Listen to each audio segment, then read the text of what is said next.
Hello NEET aspirants, welcome to career support NEET. UP AYUSH का counselling का जो brochure है वो आउट हो चुका है। 26 अगस्त 2025 को ये ब्रोचर साइन किया हुआ है। इसमें मैं आपको हर एक चीज बताने वाला हूं कि एलिजिबिलिटी क्या रहेगी। थोड़ी सी एलिजिबिलिटी जो चेंज करी है एनसीआईएसएम एंड एनसीएच ने, वो बताऊंगा। इसके बाद आप लोगों के लिए यहाँ पे क्या डॉक्यूमेंट्स की जरूरत पड़ेगी वो बताऊंगा। किस तरीके से काउंसलिंग का शेड्यूल चलता है वो पूरा का पूरा काउंसलिंग शेड्यूल बताऊंगा कि आपको राउंड 1 में क्या करना है, राउंड 2 में क्या करना है, रजिस्ट्रेशन कब से स्टार्ट होने वाला है। ईच एंड एवरीथिंग इस वीडियो में डिस्कस करूंगा। वीडियो बहुत ज्यादा इंपॉर्टेंट है, वीडियो को लास्ट तक देखो जिससे कि आप लोगों के सारे डाउट्स क्लियर हो जाएंगे, जो भी काउंसलिंग से रिलेटेड डाउट्स हैं। अगर ये वीडियो देखने के बाद भी कोई डाउट रहता है तो आप कमेंट बॉक्स में मुझे बताओ। आप लोगों को मैं पूरा का पूरा रेस्पॉन्स करूंगा, सारे के सारे कमेंट लूंगा और आपको पूरा बताऊं। देखिए, ये पूरा का पूरा शेड्यूल दिया हुआ है, इसको ब्रोचर बोल सकते हो आप। सबसे पहले हम लोग एलिजिबिलिटी से बात करेंगे।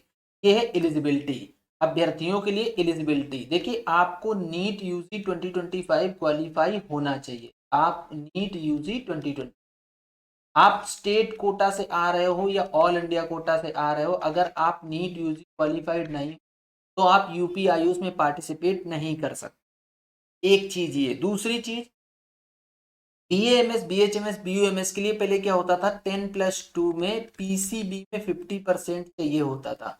अब वो 50% वाली जो रिक्वायरमेंट है वो खत्म कर दी गई है। सिंपल यहाँ पे लिखा है कि बस पास होने चाहिए, आप विषयों उत्तीर्ण होना चाहिए। कोई 50% की एलिजिबिलिटी नहीं रही है, ये इसी साल से हटाई है एनसीआई एसएम एंड एनसीएच ने। पहले पीसीबी में 50% मांगा जाता था, अब 50% की रिक्वायरमेंट नहीं रही है। ओनली नीट क्वालिफाइड हो आप और 10+2 पीसीबी से पास हो तो आप लोग एलिजिबल हो काउंसलिंग कराने के लिए। ठीक है। अब देखिए, यूपी के अंदर आपको होम स्टेट कोटा कब मिल पाएगा और अदर स्टेट कोटा कब मिल पाएगा उसकी मैं बात कर लेता हूं, आपको समझा देता हूं, क्लियरली समझिए। अगर आपने 10th एंड 12th यूपी से ही कर रखा है तो आपको होम स्टेट कोटा मिलेगा और आपको डोमिसाइल देने की जरूरत नहीं पड़ेगी। अगर आपने 10th या 12th या दोनों आउट ऑफ यूपी कर रखा है, आउट ऑफ यूपी, लेकिन आपके पास डोमिसाइल है यूपी का, तो भी आपको होम स्टेट कोटा मिलेगा। आप समझ गए। अगर आपने 10th एंड 12th या दोनों में से एक या दोनों कोई आउटसाइड ऑफ यूपी कर रखा है और आपके पास यूपी का डोमिसाइल भी नहीं है, यूपी डोमिसाइल नॉट हेल्ड, तो फिर आपको ऑल इंडिया कोटा से आना पड़ेगा। ये सिंपल सी बात समझ। अगर आपने आपने यूपी से ही 10+2 कर रखा है तो डोमिसाइल की जरूरत नहीं पड़ेगी, एक्सेप्ट एक अपवाद है। अगर आपने अलीगढ़ मुस्लिम विश्वविद्यालय से यूनिवर्सिटी से 10th एंड 12th कर रखा है तो आपको यूपी का डोमिसाइल देना पड़ेगा, तभी आपको यूपी का होम स्टेट कोटा का बेनिफिट मिल पाएगा। अब देखिए, यूपी में होम स्टेट कोटा का बेनिफिट किसको मिलता है, जो 85% गवर्नमेंट कॉलेजेस की सीट है ना, government BAMS BHMS and BUMS की जो ये सीट है 85%, इनमें होम स्टेट कोटा का बेनिफिट मिलता है, क्योंकि गवर्नमेंट कॉलेज में सारे बच्चे होम स्टेट से ही आते हैं 85% से।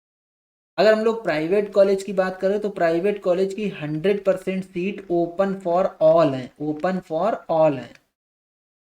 लेकिन एक चीज और यहाँ पे लिखी हुई है, उस चीज को आप लोग ध्यान दीजिएगा।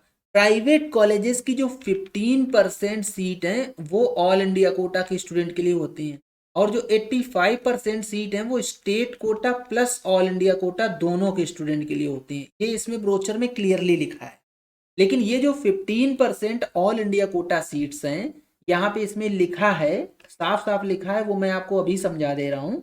जो ये 15% ऑल इंडिया कोटा सीट्स हैं प्राइवेट कॉलेजेस की, ये राउंड 1 और राउंड 2 के लिए ही अवेलेबल है as a all India quota. अगर ये राउंड 1 राउंड 2 में नहीं फिल होती हैं तो ये स्टेट कोटा में कन्वर्ट हो जाएंगी। लेकिन स्टेट कोटा की सारी सीट्स सारे बच्चों के लिए, ऑल इंडिया बच्चों के लिए अवेलेबल है।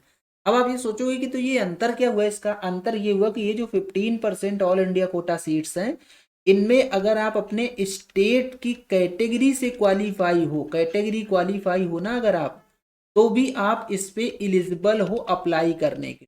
आप समझो, जैसे आप मान लो बिहार के हो, तो बिहार में आप ओबीसी से नीट क्वालिफाई हुए हो, तो आप ये इन 15% जो ऑल इंडिया कोटा के सीट्स हैं इनके लिए आप अप्लाई कर सकते हो। आपको सीट मिले ना मिले, सीट अलॉट हो ना हो, वो अलग की बात है, लेकिन आप अप्लाई करके राउंड 1 और राउंड 2 में इन इन 15% सीट्स के लिए एलिजिबल हो, आप अप्लाई कर सकते।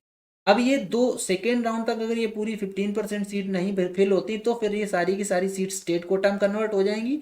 इसके बाद राउंड 2 के बाद अगर आप ऑल इंडिया कोटा स्टूडेंट हो तो फिर कैटेगरी क्वालिफाई हो अगर, तो आप नहीं अप्लाई कर पाओगे। अगर आप अनरिजर्व से क्वालिफाई हो तो आप अप्लाई कर सकते हो।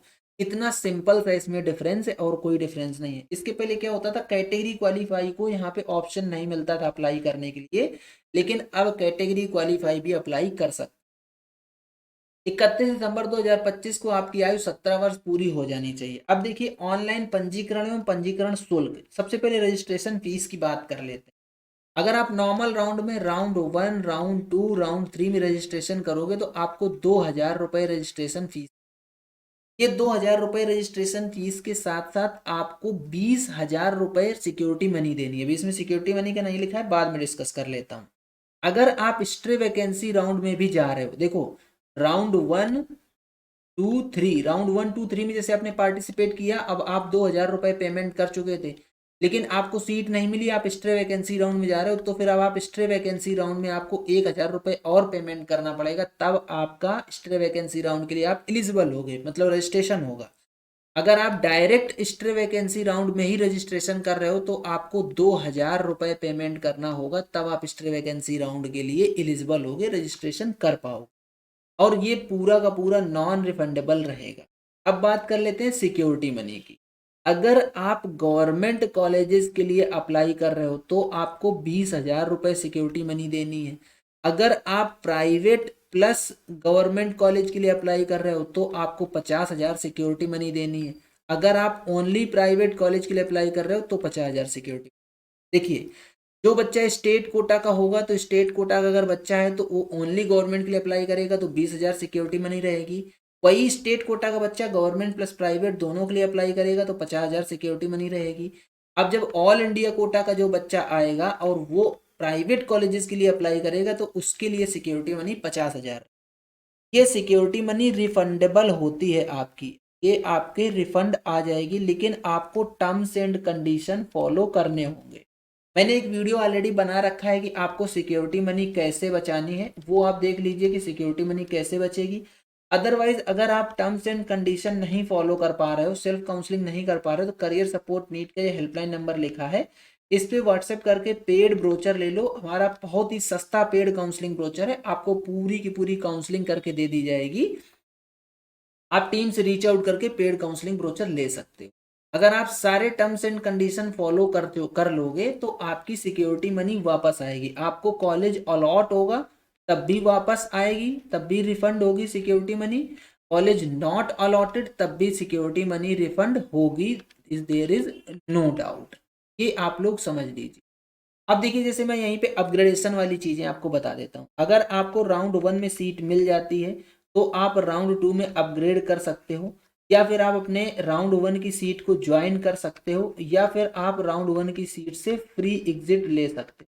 कुछ मत करो, आपका फ्री एग्जिट हो जाए, या आप ज्वाइन करके सीट को फिर रिजाइन कर सकते हो। ठीक, इसके बाद आपका आएगा राउंड 2। राउंड 2 में फिर से फ्रेश रजिस्ट्रेशन होगा, आपको सीट अलॉट होगी तो आप यहाँ से अपग्रेडेशन में डाल सकते हो, सीट को अपग्रेडेशन में डाल सकते हो, या फिर अगर आप सीट छोड़ोगे तो अब यहाँ से आपकी सिक्योरिटी मनी जब्त हो जाए। लेकिन अगर आप राउंड 3 में फिर से करना चाह रहे हो रजिस्ट्रेशन तो फिर से यहाँ पे सिक्योरिटी मनी पे करो और रजिस्ट्रेशन कर सकते हो, आप राउंड 3 के लिए अभी एलिजिबल हो।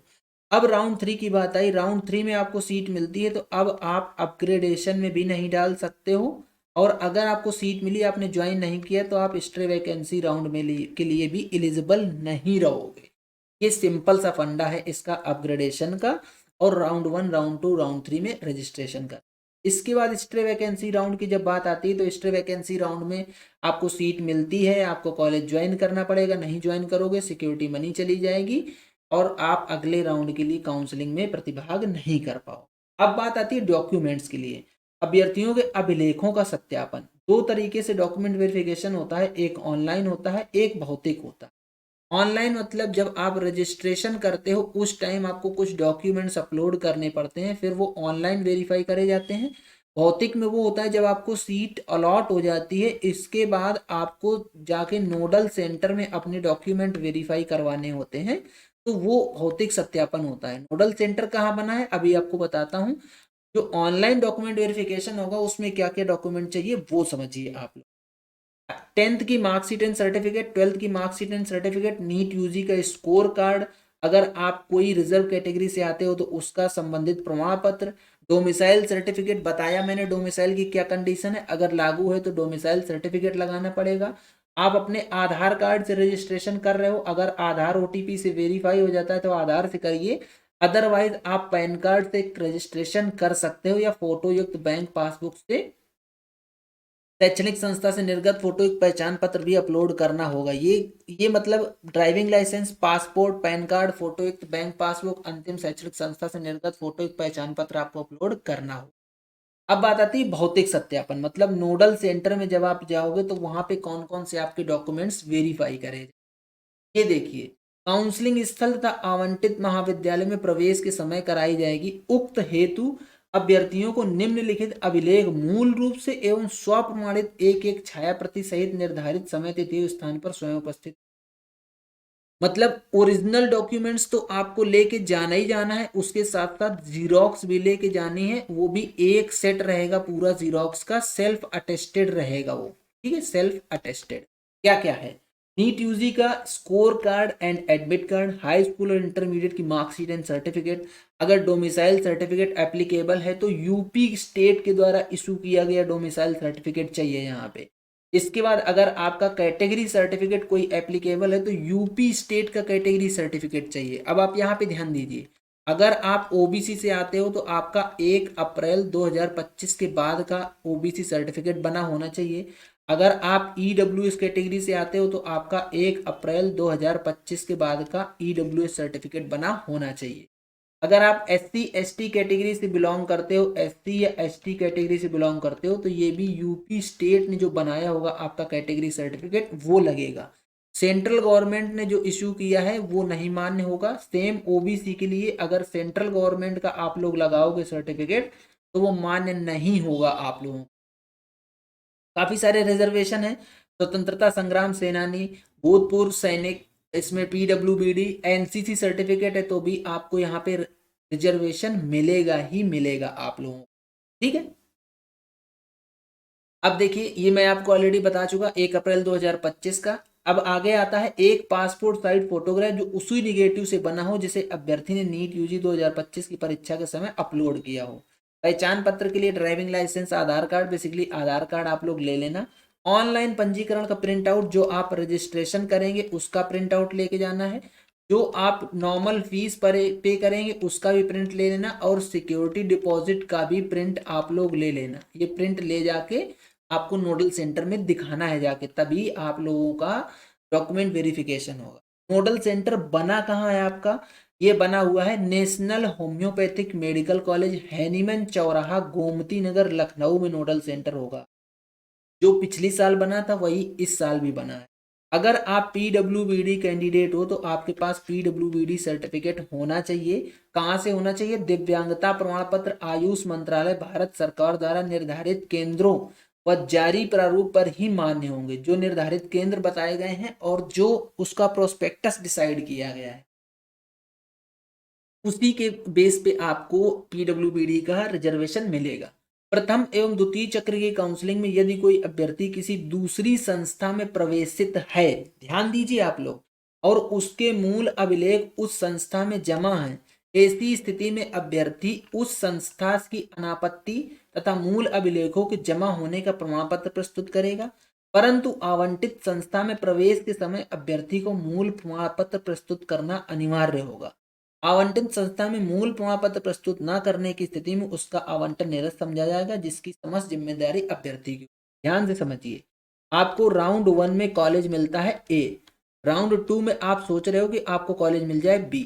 अब राउंड 1 में आपने अपग्रेडेशन में डाल दिया। अपग्रेडेशन में जब आप डालोगे तो आपको पहले राउंड 1 में एडमिशन फॉर्मेलिटीज कंप्लीट करनी पड़ेंगी। एडमिशन फॉर्मेलिटी कंप्लीट करोगे तो आपको यहाँ पे आपके सारे के सारे डॉक्यूमेंट्स जमा करने पड़े, ठीक। आपको आपकी फीस भी जमा करनी पड़ेगी यहाँ पे।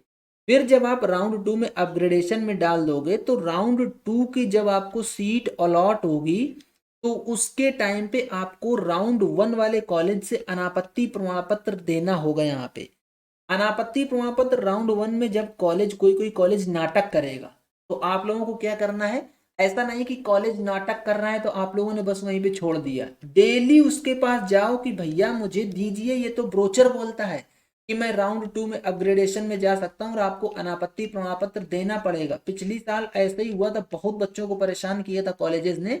लेकिन डेली जाओ, उनको बोलो कि आप मुझे प्रिंसिपल से बात कराइए। कई बार ऐसा होगा कि उनका प्रिंसिपल छुट्टी चला जाएगा, कहीं वो बीमार हो जाएगा, मतलब मिलने के लिए आपसे रेडी नहीं होगा, लेकिन आपको डेली जाना है और उनको अनापत्ति प्रमाण पत्र देना ही देना पड़ेगा। जितने भी कॉलेज इस तरीके की हरकत करें, अनापत्ति प्रमाण पत्र ना, वो सारे के सारे रिपोर्ट करना, सबको ट्रोल करूंगा, सबको यहीं पे ओपन बताऊंगा कि ये कॉलेजेस ऐसा कर रहे हैं।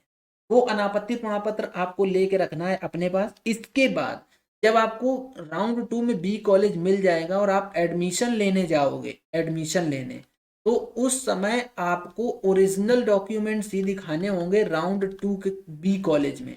अगर आपको ओरिजिनल डॉक्यूमेंट्स नहीं होंगे तो आपका एडमिशन कैंसिल हो जाएगा। रिजर्वेशन किस तरीके से लगता है, ये वर्टिकल रिजर्वेशन जो आपके सामने दिया हुआ है।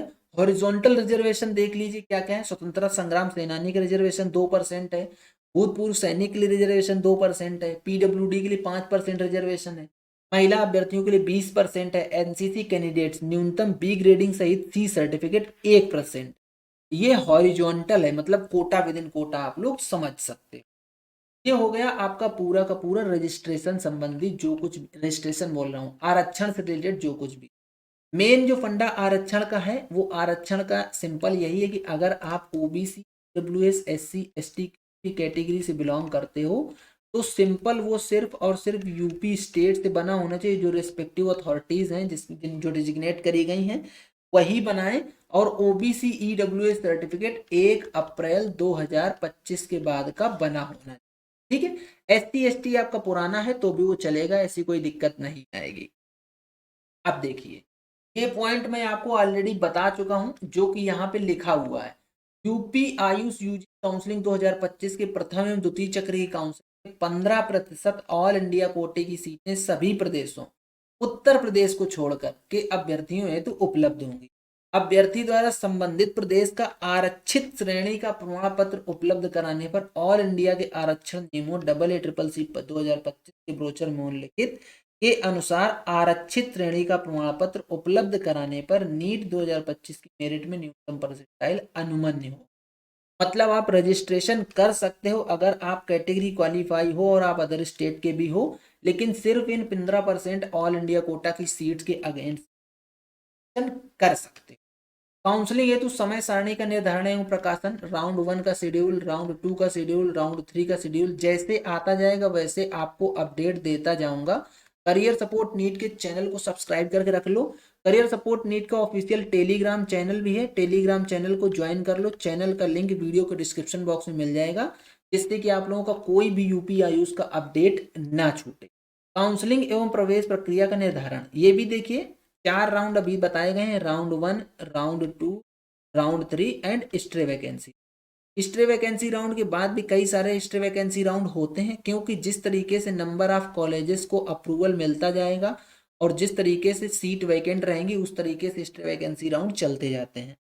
राउंड 1 फ्री एग्जिट होता है, राउंड 2 में आप अपग्रेड कर सकते हो, राउंड 3 में कोई नो अपग्रेडेशन, कोई अपग्रेडेशन का ऑप्शन नहीं होता है। राउंड 2 में अगर आपने सीट नहीं ज्वाइन करी तो फिर से सिक्योरिटी मनी पे करके राउंड 3 में रजिस्ट्रेशन कर सकते हो, लेकिन राउंड 3 में इस तरीके की कोई सुविधा उपलब्ध नहीं होती है कि आप राउंड 3 में फिर से अपडेट कर सको या आगे जाके आप काउंसलिंग में पार्टिसिपेट कर सको।